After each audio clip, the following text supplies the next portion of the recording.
Well, hello there, friends. Are you ready for more exposition? Because this is pretty much going to be the end of Chapter 1. So I figure I'd just go back and go through all of the little lore bits that we picked up along the way as a sort of recap. Here's the encyclopedia, and here are the people that we've met throughout our travels. Here's MARDEK, our hero. MARDEK Inanu el Unkidu. Well, he's a young boy from Gaznor who, together with his best friend Dugan, wishes to one day become a grand adventurer and go on quests and save people. As it is, though, all he can do is pretend until he's old enough to go on a real adventure. He's a bit dim at times, but he's well-meaning and has a big heart. He's human, he's 10 years old, a wannabe hero from Gaznor, and his alignment is lawful good.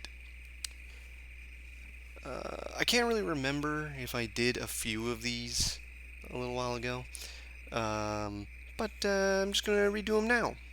So it's all comprehensive. One big, happy smattering of information. And a whole lot of reading by me. It's Dugan Selme a Deradu, Mardek's best friend and adventuring partner. Together, the two boys aspire to be grand adventurers like their hero, Social Fox, going on adventures and saving people from dragons and such. Dugan's more level-headed and analytical than his friend and tends to take things more seriously. Though he can become slightly exasperated by Mardek's dim-witted, carefree brashness at times, he's still very loyal to him and values their friendship deeply. He is also a human male, 10 years old, also a wannabe hero. He hails from Gaznor and is neutral good. Neutral good. Now, these alignments are the classical Dungeons and Dragons alignments. There are 9 of them. And I believe most of the alignments are covered here except the evil ones. Because we haven't really met any bad guys just yet. Here's Mariader Dunsin Fadosh. That's how I pronounce it. Gaznor's resident eccentric inventor, he speaks with a stutter. He's a skilled mechanist and spends most of his time constructing odd clockwork mechanical creatures. He claims that one day they'll be used in homes and on battlefields all over Belfan, though he despises the latter part if it's true. He's a pacifist, you see. Though most of the inhabitants of Gaznor shun him due to their fear of the unknown and the unnatural, Mardek and Dugan have taken an interest in his work, for which he is glad. He's a human male in his 20s. He's an inventor coming from Gaznor, and he's neutral good. And he does not wield a weapon, because he is a pacifist. Well, here's Anki. We haven't really met him, actually. He's Mardek's father, Anki Easif El Regis, an adventurer of great renown known as Anki the Wanderer. He left his wife and child a few years ago to go on some quest that he swore wouldn't take long. He's not returned since, and little is known about his current whereabouts. Only a few rumors about sightings of him in the far frozen northern wastes suggest he is still alive. His family eagerly awaits his return. He is a human male of indeterminate age. He wields a katana, though, so you know he's cool, and he is lawful good. But he comes from parts unknown. Lilinea a Inanna is Mardek's mother. She looked after him alone since her husband, Anki, an adventurer, left on some grand adventure a few years ago. She's certain he'll return one day, though, and spends her time loyally awaiting him to take her in his arms once more. She's quite the dreamer and tends to be away with the fairies, but she's a good parent and a kind soul nonetheless. She's 34 years old, the greatest class mother, coming from Gaznor, and she's lawful good. So the lawful good Anki and the lawful good Lilinea both spawned the lawful good Mardek. And then the light Anki and heir Lilinea made the light Mardek. On to Dugan's parents, Derek Figardin. He's merely a shopkeeper, unlike Mardek's adventurer father, a fact that secretly bothers his son deep down. He's 41 years old, shopkeep of the fire element, and he's lawful neutral. Neutral. And Polly, a Selmar, is Dugan's mother, a plump, jolly woman. She's the heart of any party she's at, and seems to know everyone in the village on a rather personal level. She's the town's main source of gossip. She's 38, also of the almighty mother class, earth element, and she is chaotic good. So the fire father and earth mother created an earth child. On to Mugbert the Terrible. Mugbert A. Mugdu, a stupid fat boy who's picked on and teased Mardek and Dugan for as long as they can remember. Why he does it isn't really certain. He's probably just sadistic or some such thing. He's an 11-year-old human male, Grunt, from Gaznor, and he is chaotic evil. Here is Jacques A. Salut, the guard captain of Gaznor and member of the Royal Guard. He's a skilled warrior, hence his position as captain, but he considers the job dull, which it is, and aspires for a higher rank with more adventuring involved. Despite his annoyance with his current position, though, he maintains a bright and cheery outlook on things. He is 23 years old, which I guess is fairly young for a guard captain. I mean, who knows, right? He comes from Ari, Belfan, and he is lawful good. The Gaznor Shaman is the Shaman of Gaznor. Being a shaman, he has an incredibly advanced age and has protected the Gaznor region for as long as he's been around, offering aid to travelers and warding away all those who seek to destroy or defile nature. He is of the Earth attribute. He is 193 years old, and he's lawful neutral. And he also comes from parts unknown. Here's Galavar, the medium priest of Yalardism in the Gaznor region. He preaches the word of the Holy Dragon to all those who will hear. He's seen as a sort of sagely father figure, and his counsel is sought by people of all ages seeking guidance. His eyes are solid, glowing green as proof of his devotion to Yalort, and the reality of the power he's received from his deity. He's 27 years old, a medium priest, water element, and he's lawful neutral. Coming in as our 12th character here, Social Fox, another character we have not met. Social Fox is the most famous of grand adventurers on Belfan at the moment. His deeds are the stuff of legend, and many a town has been saved by his heroism. Mardek and Dugan, like many young people, aspire to be grand adventurers like Social Fox one day. He's 31 years old, of the fire element, hailing from parts unknown, and is of the chaotic neutral element. Their alignment? In some cases, that is an element. And finally, our newest friend, Rohaf, a strange being who arrived on Belfan when his flying chariot came crashing down from the heavens. What he's doing here is unknown, but on arrival, his original body was killed, and he came to inhabit Mardek's body alongside him. He's of the Anunnaki race. He has no gender. Indeterminate age. He's a healer of the light element from Anshar. Who knows what weapon he would wield, and he's lawful good, which matches up nicely with Mardek. Moving on, the places we've been: Belfan, the second planet in the Giru system, a smallish Type B world inhabited mostly by humans, though reptoids are also known to dwell here in small numbers, and be generally awesome. It is an undeveloped world, still stuck in its medieval ages, barely knowing of the other worlds in its own system, let alone any others elsewhere. The star Giru is in a binary relationship with the nearby star Nusku. Nusku orbits Giru extremely quickly, and every few hundred years the two systems come close to each other, and Nusku and its planets can be observed from Belfan. Gaznor is a small village that, despite its size, is the capital of the nation of Ganaroth on the continent of Hadris. The village of Gaznor is inhabited by simple folk and mainly consists of shops. There's also a Yalortian monastery and a barracks for the town guard, which gets little work due to the calmness of the place. Castle Gaznor is to the north, where the king of Gaznor rules from. The Hero's Den, a small abandoned hut which Mardek and Dugan have taken as their den. Many of their pretend adventures have taken place here, and they use the place to store items and memories. The Soothwood is a forest west of Gaznor. It's an unremarkable and full of goblins. The regional shaman for the Gaznor region dwells within. The Crash Site. It's where the falling star crashed. And finally, the sewers. Despite the fact that none of the houses in Gaznor have plumbing of any kind, the town has an extensive underground sewer complex. It's full of vile rat monsters. The oldest parts of the sewers have long been sealed off because they became a den for vicious monsters. To the artifacts. Little blurbs about all of the elemental crystals. Fire Crystal. It provides the essence of life and energy, heat and fire. Without the power of the Fire Crystal, Belfan would surely fall into an ice age. It is currently located in a temple in a cave south of Arapolis on the Feng continent. The Water Crystal provides the essence of water, necessary for life.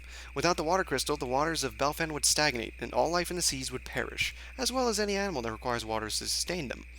The Water Crystal is currently located on the Hadris continent, but its specific location is a closely guarded secret.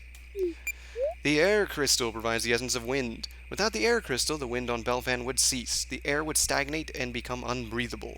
It's currently held in a temple at the heart of Aeropolis, which is appropriate. The earth crystal provides the essence of life to beasts and plants and the strength of the rocks. Without the earth crystal, plants wouldn't grow, beasts would stop breeding, and the rocks would become brittle and crumble. It is currently located in the Life Wood, east of Aeropolis on the Feng continent. The light crystal, the source of all goodness in the hearts of the inhabitants of Belfan. Together with the dark crystal, it maintains a delicate balance of morals that keeps men productive and happy.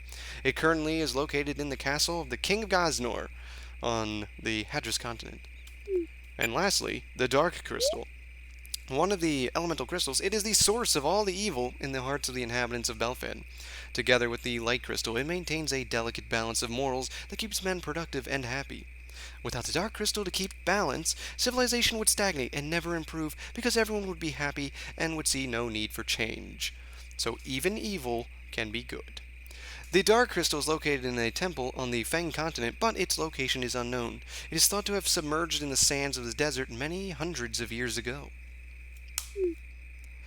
So I believe, two of them are on Hadris, another two are unknown, and then another two are on the Feng continent. Something like that. Alright. And lastly, the bestiary. We have 7 entries, starting with the imaginary monster. These vile, brutish purple beasts are the things that parents tell tales of to scare young children. Known for their violence and ruthlessness, these monsters will attack basically anything that moves and won't stop until they've torn their prey to shreds. They're of the beast type. There's nothing really to note about these things. The dragon! The mighty The Dragon was no match for our fine mighty heroes. On to the real world section. The fun goblin, a goblinoid, a variety of goblin with the properties of a fungus. Though usually playful and placid, they have been known to attack small children that trespass in their territory, with the 1% chance to drop a nightcap. The only thing to really note about these things is that these entries, not just the fun goblin, is that it shows you how much health they'll get per level. So if you happen to find a level 1 fun goblin, it'll have 8 health. Or 4 health. Good math. And then as it levels up, it'll gain an extra 4 health per level. So you can see how they'll scale. And the posh goblin. I say these upper-class goblins enjoy lording over the other goblins merely because they don't have a monocle or a fancy top hat. This was our first mini-boss. The forest fish, a variety of fish monster that lives not in lakes or seas like its kin, but in the air of forests. They are magically able to levitate and swim through the air, it seems. Most curious. The fume rats, our old friends. Odd sewer-dwelling monsters that appear to be a mix of animal and machine.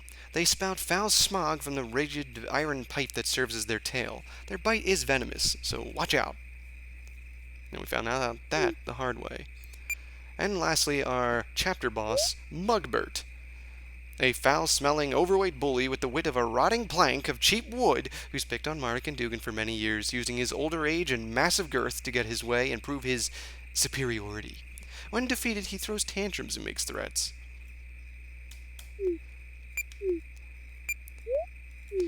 And before we carry off to our good town of Gaznor, can I talk to myself? No. Alright. And off to bed. You weird thing in me. Can you hear me if I talk? Obviously. I have your ears and share your brain now, so I can detect anything that you can, including your internal monologues, might I add. But due to my incredible magical prowess and dominance in this relationship, you can know nothing of my mental activities. Haha. Huh? Never mind. Do you want to ask me something, though, host? I suppose I'll do my best to explain. I mean, we will surely be spending years together from now on, so it'd be best to be on good terms with one another. Well, I just want to know what you are. What are you? Despite its apparent simplicity, that's one of the most complex of queries you could have come up with. In short, I am a healer. Yes, that should do. I'm a magic user of incredible skill, specializing in light elemental recovery magic and so on. Inhabiting your body as I am, I'll be able to lend you some of my power in any battles you may face in the future. Keep that in mind. But also, since I know that wasn't a satisfactory answer to your question, I am, an angel. Is that what you call them here? You mean one of them things from the sky? Yes, I think. That's the word I got for when I search your brain's vocabulary lexicon anyway. A being from the sky. Yes, that seems apt. I came here because... I don't know if I should tell you. I can't see what harm it'd do, but I also can't see what good it would do. So it's better to be safe than sorry. Oh, so you won't even tell me why you're in me? Phrasing, MARDEK. I'm in you, as you so nicely put it, because I had no choice. As I said, my body died when my, blast, no word for it, flying thing crashed here, and I was so very close to having my soul wrenched from this plane of existence. Oh, what luck, I thought, when you entered my, flying thing. I do apologize, but the opportunity was just too good to ignore, and when you're in pure soul form, you don't have much reasoning capability anyway. I still have a lot of business to attend to on this plane. Yes, why I'm on this plane of yours relates to that. But I need time to regenerate a bit. Dying really weakened me, which is understandable. I'll lie low for a bit here before mentioning anything to you. So it's best you just accept my solemn stony silence on matters of my past, person, or purpose for the next few years and don't ask questions. Well, you talk too much, Thing. My name's Rohoff, not Thing. And, I do go on a bit, don't I? But I'm the only one here with knowledge enough to provide any kind of exposition. Anyway, I'm going to probably be rather silent for the next few years. I'll still be in your body, but I'll keep to myself and work on regaining some of my power. During that time, I'm sure you'll get used to me, though, and I to you. Yes, it will be a veritable frenzy of family-friendly fun, I'm sure.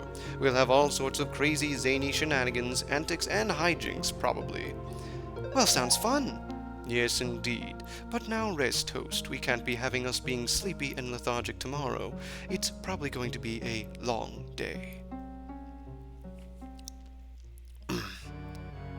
Suddenly, a council of hooded figures. Balthazar! Rohoff's escaped, you know. He fled away in one of those gallopers, yes. Ya Lord knows where he went. And Gaspar, of the fire element. Balthazar was, water. He needs to sanguinary well be burned. Let's burn him. Burn his... Excuse me. Hamic face off, and also his prattling robe, his wild robe, his detrital whitey robe. He must burn. Burn! And Melchior of the air element. I like white. I find it goes well with yellow, but only if you want it to. If you don't believe it does, then it doesn't. Just like bad smells. You only think they're bad if you're told they're bad. I don't like bad smells. Koalna of the heretofore unseen ether element. Ignoring how these caterpillars uttered what they're trying to say, I do agree. Rohoff needs to be perished. He cannot be left to roam loose with the knowledge he possesses. If he rallies enough of a resistance, which it seems he's trying to do, then why, sirs, we're well and truly buggered twice in lengthways to sundown, sunup, and then some. Yes, kill him. Morik of the earth element says, kill the traitor. Let his blood run free, his flesh turn cold, his motor functions degrade and cease, and his entire being become uncertain. His body a shell, his soul a wanderer. Yes, I do so want to see his flesh cold and crawling with a million maggots, slowly chewing on the rot. Yes. Morik, you're a smelting creepy man, and yet I think I too might be well delight in the sight of the fright of the white blight as I fight and smite him from this plane. Blood in. My Gaspar, that's awfully poetic for you. I'm amazed. I'll very well show you a poetic maze. I'll trap you in it and scream tough and blood-curdling screams as you try in vain to evade the pain you'll be sure to gain. You'd slowly go insane, and I'd just laugh. Laugh! Morgan laugh tripping hard. What are you talking about? Shut up anyway, it's irrelevant, but we do need to address the Rohov problem. Master, what think you? We should do away with him, yes? But how do we go about it? Yes, underlings, if the deserter, the traitor Rohov, is left to run free, though he alone could pose no serious threat to us, he could gain the alliance of others, which he's frustratingly good at doing. Speaks Anu, their supposed leader of the Dark Element. We have to do away with him, and quickly. He's the only one who knows, so with him gone we'll be safe as long as we make nothing clear until it's too late for them. One of us should go to stop him, but who? Any volunteers? I like volunteers. They taste like cherries, but only if that's what you believe. If you prefer bananas, love and luck always taste a bit banana. Banana. That's a weird word to say. Banana. Banana. I'm not jolly well going, 'cause I bogan well can't be arsed. I'll go. Yes, if Rohov is going to die, I would derive much perverse satisfaction from seeing the fear on his cyclopic face before he meets the Ever-Reaper. Yes, I drink up his shock, his horror, and it would fuel me. It's what I live my life for, to see others end theirs. I can't have enough ends, so I'll take my chances to see this one. I hope it's slow and painful. The elation I get from such kills is unmatched by anything. Yes, just thinking about it makes me... Ooh. Yes, you're creepy. I can't say we'll miss you while you're gone, so it'd be best if you did go. We all win that way. Take a battleship and follow Rohov's trail. It should be easy enough to detect where he went and to deal with him. Now go. Yes, my master. When Rohov's gone and dealt with, there'll be nothing to stop us. No, soon the galaxy will be ours. Don't you mean ours, sir? We are working on this together. There's not just you. Yes, that's what I said. Weren't you listening? What? No, not at all. I had a pretty nice tune in my head. I was listening to that. It went like na na na na na na na na na.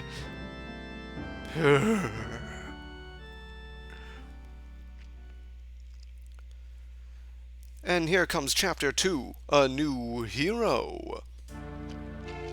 It's been 8 years since MARDEK and Dugan went on the quest to explore the star that had fallen from the sky. The peculiar entity that calls itself Rohov had shared MARDEK's body since then, but this hero refuses to say anything about its business on Belfast, where it came from, and who it really is. MARDEK's life has been pretty unremarkable these last 8 years. He and his friend Dugan have been on many adventures, and though they aged, the spirit of heroism and adventure never left them. They never gave up on their dreams of being heroes, not even after the death of their hero, Social Fox, who reportedly died of severe wounds after seeing a particular dragon. The death of the great hero brought sadness and fear to many people's hearts, but MARDEK and Dugan strove to become harder and harder to be great heroes who can surpass even the great Social Fox. As they became old enough, the two boys decided the best way of furthering their dream of being heroes was to join the Royal Guard of Gardener. The official king's men were known as the best soldiers in the land and served as a kind of police force who were dispatched to solve problems all over the known world. Commonly, they make brilliant guards and get their names known while helping people and slaying monsters. MARDEK and Dugan applied as recruits. Things must have been going extremely well so far, but their final test is today. They must prove their worth with this real mission to be admitted as honorary members of the Guard. I mostly got that. It's old Dugan. Oi, MARDEK, wake up. We have our test today. Yeah, it's old MARDEK. Oh, you're hopeless. If you sleep in like this as a guard, think of all the lives that could be lost. Well, why didn't you wake me up earlier? Yeah, you look so peaceful. And besides, it is pretty early, considering. I only managed to wake up so soon because I'm so excited. Aren't you? I mean, we have our final test mission today. Well, it's a test. I don't think tests are very exciting. More like scary. I know what you mean, but though it may be a test, it's also a mission. Our first actual mission. I mean, up until now, we've only had those frustratingly tame practice exercises in the training areas with targets that couldn't hurt us if they wanted to. Today, though, we're actually going out into the field to fight real enemies, to make a real difference on the world. I'm too excited to be scared this time. Well, what does the mission thing involve? I'm not sure, but still. I was hoping Jock would tell me if I got up early and asked him, but he wouldn't, which was annoying. He said to wait for everyone else to get there first. Oh, but hey, guess who I ended up talking to for quite a while just now? I don't know. Who? Oh, isn't it obvious, MARDEK? Who else would make me beam like this just by thinking of them? Your mother? Oh. Ha. No, though, it was Emila. Emila. Emila. Emila. You got to talk to Emila for a while? Yeah, I did. I mean, I bet you're pretty jealous. Well, you know I don't mean to make you jealous, though, mate. I wouldn't have talked to her behind your back like that at all normally. Or, well, at all normally. But we were sort of near each other by chance, and there was this awkward silence that I felt I needed to fill. Well, what's she like? Oh, well, she's great. Just great, yes. She's clever, funny in her own way, sort of shy, which I rather like. Water. She's as good to talk to as she is to look at, that's for certain. She seems sort of scared and awkward about being here, though, like, she didn't quite join for the same reasons that we did, but because she had to. It's sort of concerning, actually. Well, I hope I get to talk to her at length sometime. Oh, I'm sure you will, mate. Tell you what, if we're ever together for any reason, all three of us, then I'll let you talk to her and I'll say nothing, all right? Well, that'd be great. I thought you might think so. You know who annoys me, though? That Steele chap. By Yalord, he's such an insufferable idiot. I was just talking to Emila, all pleasant-like, or, awkwardly at best, and, as I said, and we were getting along well enough, but then he comes along and basically steals her away from me. I could tell she detests the guy, but neither of us dared stand up to him, I suppose. I mean, he's a big bloke, and he knows how to get his way. I can't stand him. Well, I know I'd like to headbutt him in the crotch and spit in his hair. It's just so irritating how he acts all so damned arrogant and superior all the time. He thinks he's Yalord's gift to women, but it's so obvious they all despise him. Well, except for some girls. Most, actually. Pfft, they're all mindless floozies, though, who like bad boys like that. That's why Emila's so different. His uber macho-ness doesn't work on her. She's got more of a mind than that. I bet she'd only really prefer clever guys like us. Indeed. Anyway, we're wasting so much time here at MARDEK, dawdling around, gossiping like housewives. I swear I've inherited that from my mother. We should go and report to Jacques, though, and get our mission. Come on. Dun dun dun dun. And one new check-in. And how about Dugan? Let's go, MARDEK. Alright. So now we can talk with Rohaf whenever we want. And I think that'll be the end of this one. This part. We finished up Chapter 1. We made it to Chapter 2, and experienced a nice time skip. So until then, tally-ho!